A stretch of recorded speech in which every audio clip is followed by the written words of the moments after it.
యద్భావం తద్భవతి. నీ ఆలోచనలు ఎలా ఉంటాయో లేదా నువ్వు మనసులో ఏం కోరుకుంటావో నీకు అదే జరుగుతుంది. నువ్వు చెడు కోరుకుంటావా, నీకు చెడే జరుగుతుంది. నువ్వు మంచి కోరుకుంటావా, నీకు మంచే జరుగుతుంది. కానీ ప్రతిదానికి ఒక కాలం, సమయం అనేది ఉంటుంది. ఇప్పుడు మమతా బేగం పరిస్థితి అదే.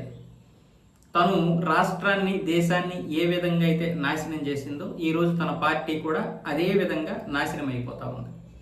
చివరికి అంటే ఎంతవరకు అయితే మమతా బేగం ఆ పార్టీ కోసం పోరాడతారో ఆమెతో పాటు పోరాడినటువంటి వ్యక్తి కళ్యాణ్ బెనర్జీ.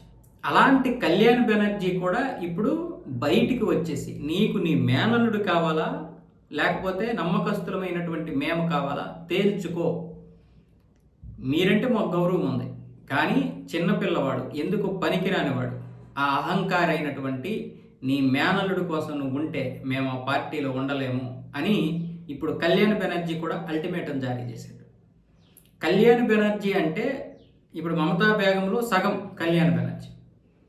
మొన్న దెబ్బలు తిన్నాడుగా, అభిషేక్ బెనర్జీతో పాటు కళ్యాణ్ బెనర్జీని కూడా కుమ్మేశారు.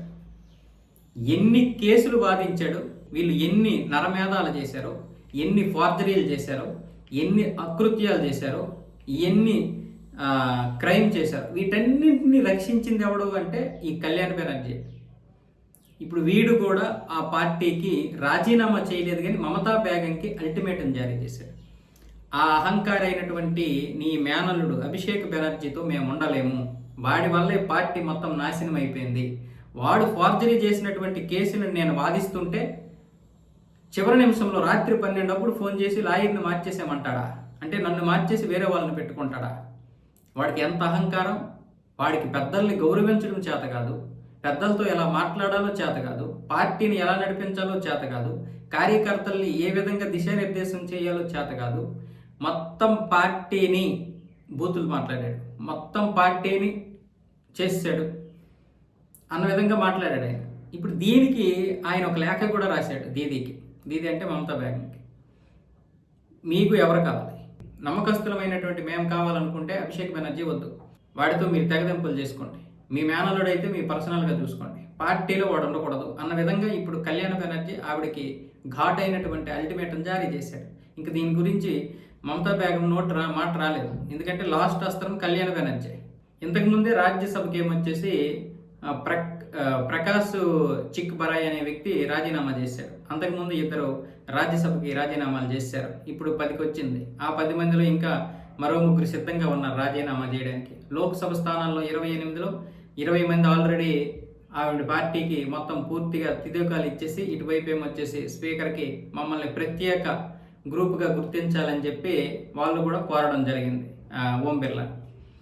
ఇలాంటి నేపథ్యంలో ఇప్పుడు మమతా బేగంకి ఏం చేయాలో అర్థం కాలేదు. 1 కాదు 2 కాదు, దెబ్బ మీద దెబ్బ. అయితే ఆవిడ నిజంగా ఈ దేశంలో ఉండాల్సినటువంటి వ్యక్తి కాదు, బంగ్లాదేశ్లో ఉండాలి. బంగ్లాదేశ్లో ఈవిడికి ఎక్కడో అక్కడ చిన్న ఇల్లు కట్టేసి అటు తోసేస్తే బెటర్. ఇలాంటి వ్యక్తులు ఈ దేశంలో ఉండడానికి లేదు. వీళ్ళ మీద జాలి పడకండి, దయ చూపకండి. మీకు తెలియదు ఈవిడ మనిషి జాతిని ఎంత నాశనం చేసిందో, మన హిందూ జాతిని ఎంత నాశనం చేసిందో అంత చేసింది. మీకు తెలియదు. ఒక్కొక్కడు నరకం అనుభవించాడు. అది పడే వాళ్ళకి తెలుస్తుంది. మన ఇంట్లోకి ఎప్పుడైనా 2 రౌడీలు వస్తే ఎంత భయంగా ఉంటుంది. మనం ఉన్నప్పుడు ఒకలాగా ఉంటుంది, మనం లేము, మన ఇంటికి ఎవరో రౌడీలు వచ్చారు, మన ఆడవాళ్ళు ఫోన్ చేశారు, మమ్మల్ని ఇలా చేస్తున్నారు, మనకి ఎలా ఉంటుంది? చచ్చిపోతాం అక్కడే. అలా సగానికి సగం మంది హిందువులు ఆ బాధను అనుభవించారు పశ్చిమ బెంగాల్లో. ఇదేమాడదండి ఇది.